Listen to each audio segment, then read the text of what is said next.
اعوذ باللہ من الشیطان الرجیم بسم اللہ الرحمن الرحیم وَيُنذِرَ الَّذِينَ قَالُوا اتَّخَذَ اللَّهُ وَلَدًا مَا لَهُم بِهِ مِنْ عِلْمٍ وَلَا لِآبَائِهِمْ كَبُرَتْ كَلِمَةً تَخْرُجُ مِنْ أَفْوَاهِهِمْ إِنْ يَقُولُونَ إِلَّا كَذِبًا۔ یہ سورہ کہف کی آیت نمبر 4 اور آیت نمبر 5 تلاوت کی گئی ہے، اور ترجمہ اس آیت کا یہ ہے: اور ان لوگوں کو ڈرائے جنہوں نے کہا اللہ نے کوئی اولاد بنا رکھی ہے، نہ انہیں اس کا کوئی علم ہے اور نہ ان کے باپ دادا کو۔ بولنے میں بہت بڑی بات ہے جو ان کے منہ سے نکل رہی ہے، وہ سراسر جھوٹ کے سوا کچھ نہیں کہتے۔ یہاں پر اس بات کو واضح کیا گیا ہے کہ یہ قرآن پاک خاص طور سے بشارت دینے کے لیے اور ڈرانے کے لیے نازل کیا گیا ہے۔ اللہ کے پیارے رسول حضرت محمد مصطفیٰ صلی اللہ علیہ وسلم جو خاتم النبیین ہیں، سید الاولین والآخرین ہیں، وہ لوگوں کو ڈراتے ہیں اللہ کے عذاب سے اور بشارت دیتے ہیں جنت کی اور اس کے نعمتوں کی۔ تو یہاں پر یہ خاص بات یہ ہے، ایک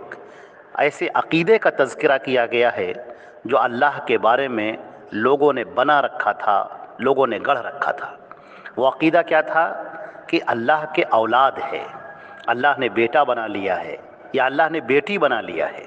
یہ عقیدہ انتہائی پست عقیدہ ہے اور انتہائی گندا عقیدہ ہے۔ اس میں اللہ کو اگر اللہ کے لیے اولاد مان لی جائے تو اس کا مطلب یہ ہے کہ اللہ کو انسانی جو جذبات ہیں ان کا حامل قرار دیا گیا، انسان کی جو ضرورتیں ہیں اس کا انہیں حامل قرار دیا گیا۔ اللہ کو انتہائی عظمتوں سے اٹھا کر اور پستی میں لایا گیا۔ اللہ کے بارے میں جو عقیدہ بلندی کا ہونا چاہیے، عظمت کا ہونا چاہیے، وہ عقیدہ بدل جاتا ہے پستی میں اور انتہائی کمزوری میں، کہ اللہ بھی محتاج ہو گیا، نعوذ باللہ من ذالک۔ اللہ کے اولاد ہے، اب اس کے اندر بھی وہ جذبات ہو گئے اور وہ چیزیں ہو گئیں جو انسان کا خاصہ ہیں۔ اللہ رب العزت خالق ہے، وہ مخلوق نہیں ہے، اور تمام مخلوقات اس کی محتاج ہیں اور وہ کسی کا محتاج نہیں ہے۔ اسی لیے یہ عقیدہ انتہائی برا اور انتہائی گندا عقیدہ ہے۔ اللہ رب العزت نے اس بات کو سختی سے ناپسند کیا ہے اور اس کو بتایا ہے کہ یہ عقیدہ جو تم اپنے ذہن میں گڑھ رہے ہو کہ اللہ کے بیٹا ہے یا اللہ کے بیٹیاں ہیں، جیسے کہ یہودیوں کا عقیدہ یہ تھا کہ حضرت عزیر علیہ السلام اللہ کے بیٹے ہیں، اور عیسائیوں کا عقیدہ یہ ہے کہ عیسیٰ علیہ السلام اللہ کے بیٹے ہیں، اور اسی طرح ہمارے یہاں بھی بہت سارے لوگ ہیں، فرشتوں کو بھی کچھ لوگ اللہ کی بیٹیاں مانتے تھے۔ کفار و مشرکین جو مکے کے تھے وہ فرشتوں کو اللہ کی بیٹیاں مانتے تھے، اور یہاں بھی کوئی اپنے انبیاء اور اولیاء کو اللہ کے نور کا ٹکڑا مانتا ہے، اور کوئی انہیں عین اللہ تعالیٰ قرار دیتا ہے کہ وہ اللہ تعالیٰ ہی ہیں جو زمین پر محمد مصطفیٰ صلی اللہ علیہ وسلم کی شکل میں آگے، نعوذ باللہ من ذالک۔ یہودیوں کا، نصرانیوں کا عقیدہ کیا ہے؟ ان اللہ هو المسیح ابن مریم، بے شک اللہ تعالیٰ مسیح ابن مریم ہی ہے۔ اور ہمارے ہاں مسلمانوں میں بھی ایک صاحب نے کہا وہی جو مستوی عرش تھا خدا ہو کر، اتر پڑا ہے مدینے میں مصطفیٰ ہو کر۔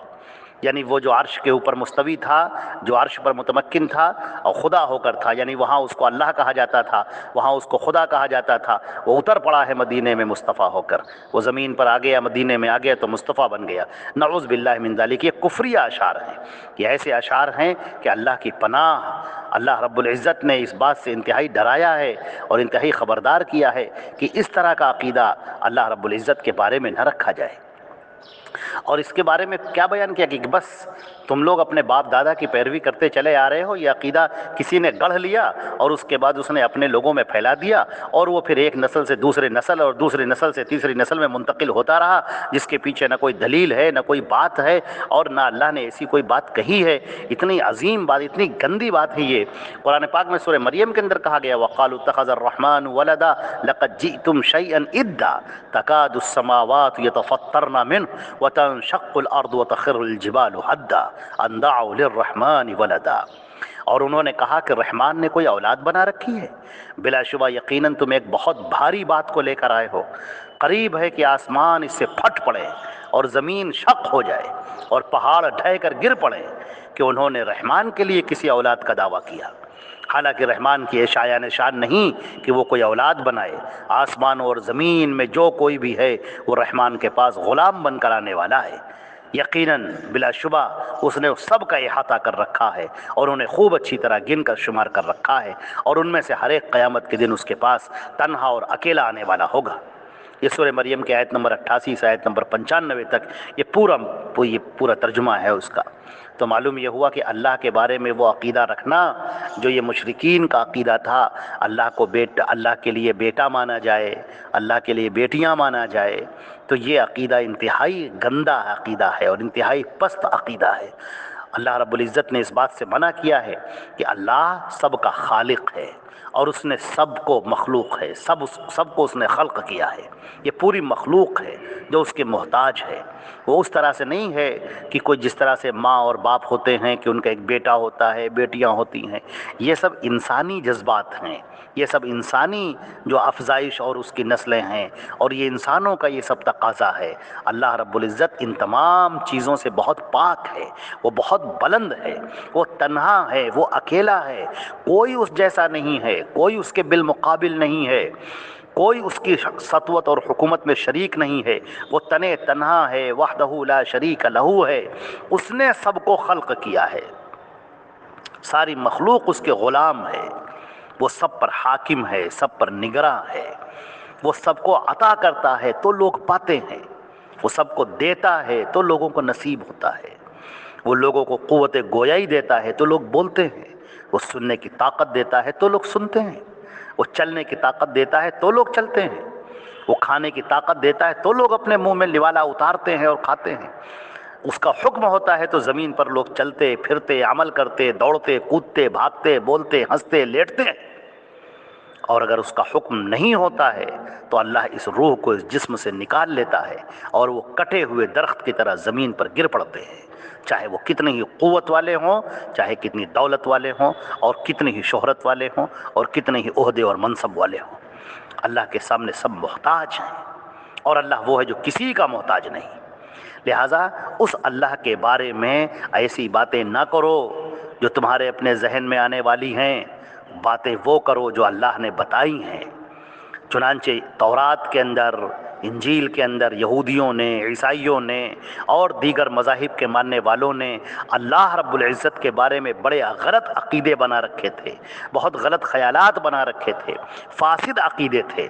اللہ رب العزت کبھی ان کو معاف نہیں کرے گا ان عقیدوں پر، کبھی ان کو جنت نہیں ملے گی، ان عقیدوں کے ساتھ کبھی جنت نہیں ملے گی۔ لہٰذا اللہ نے اس امت پر رحم کیا، اپنی مخلوق پر رحم کیا، اپنے بندوں پر رحم کیا۔ یہ اس کی شفقت ہے، اس کی محبت ہے کہ اس نے اپنے رسول کو بھیجا، اپنی کتاب اتاری کہ تم لوگوں کو ہمارے بارے میں بتاؤ اور صحیح بات بتاؤ۔ لوگ ان عقیدوں کے ساتھ زندہ رہیں، ان عقیدوں کے ساتھ اپنی زندگی گزاریں، ان عقیدوں کے ساتھ اللہ کی بارگاہ میں حمد کے نذرانے پیش کریں، اور ان عقیدوں کے ساتھ میں اللہ کے حضور سجدہ ریز ہو جائیں، ان عقیدوں کے ساتھ اللہ کی بارگاہ میں آئیں۔ اگر ان عقیدوں کے ساتھ میں وہ آتے ہیں تو ان کی عبادتیں قابل قبول ہیں، اور اگر فاسد اور غلط عقائد کے ساتھ میں آتے ہیں تو وہ ساری عبادتیں ناقابل قبول ہیں۔ اللہ کے بارے میں کفریہ کلمات کہنا، اللہ کی بارگاہ میں شرک کرنا، اس کے انبیاء کرام کا مذاق اڑانا، اس کی آیتوں کا مذاق اڑانا، اس کی کتاب سے منہ موڑ لینا، اس کے نبی سے منہ موڑ لینا، اور جو جی میں آئے وہ باتیں کرنا، دین کو بالکل بگاڑ دینا، یہ سب جو یہود اور نصارہ نے کر رکھا تھا، اللہ نے اس پر سخت تنبیہ فرمائی ہے، اور فرمایا ہے کتاب اس لیے اتاری گئی ہے تاکہ تمہارے سامنے صحیح اور روشن بات کو پیش کرے، حقیقتوں کو روشن کرے تمہارے سامنے، سچائیوں کو تمہارے سامنے رکھ دے، اور اس کے بعد پھر جس کا جی چاہے اس کو مانے اور جس کا جی چاہے اس کو نہ مانے۔ جو مانے گا وہ اپنے لیے مانے گا، اور جو نہیں مانے گا وہ اپنے لیے نہیں مانے گا۔ اللہ نے فرمایا کہ انہوں نے ایسی بات کا اللہ کے لیے لڑکا انہوں نے بتایا، وہ کہتے ہیں کہ اللہ کے اولاد ہے جس کا انہیں کوئی علم نہیں، نہ ان کے باپ داداؤں کو اس کا علم ہے۔ کبھی اس طرح کی بات اللہ نے کبھی نہیں اتاری ہے، نہ کبھی اللہ کے نبی نے اس طرح کی کوئی بات کہی ہے۔ یہ شیطان مردود نے ان کے ذہن کے اندر ایسے گندے، ایسے فاسد اور ایسے غلط عقیدے ان کے ذہن میں ڈالے ہیں۔ کبورت کلمۃ تخرج من افواہہم، کتنی بیکار بات ہے، بہت بڑا جملہ ہے یہ بہت بڑا جملہ ہے جو ان کے منہ سے نکل رہا ہے، بہت بڑی بات ہے جو ان کے منہ سے نکل رہی ہے۔ اس بات پر آسمان اور زمین اگر پھٹ پڑے تو کم ہے۔ اللہ تعالیٰ ایسی باتوں پر سخت سزائیں دیا کرتا ہے۔ ان یقولون الا کذبا، وہ صرف جھوٹ بول رہے ہیں، کوئی اللہ کی اولاد نہیں ہے، اللہ کو کسی اولاد کی کوئی ضرورت نہیں ہے، وہ صمد ہے، بے نیاز ہے، ہر ایک سے بے نیاز ہے، اس کو کسی کی کوئی ضرورت نہیں ہے، لم یلد ولم یولد، نہ اس نے جنا نہ اس کو جنا گیا، لہذا اللہ کے بارے میں کوئی ایسا عقیدہ نہ رکھے، کوئی بھی انسان ایسا عقیدہ نہ رکھے جو اس کے پیارے رسول حضرت محمد مصطفیٰ صلی اللہ علیہ وسلم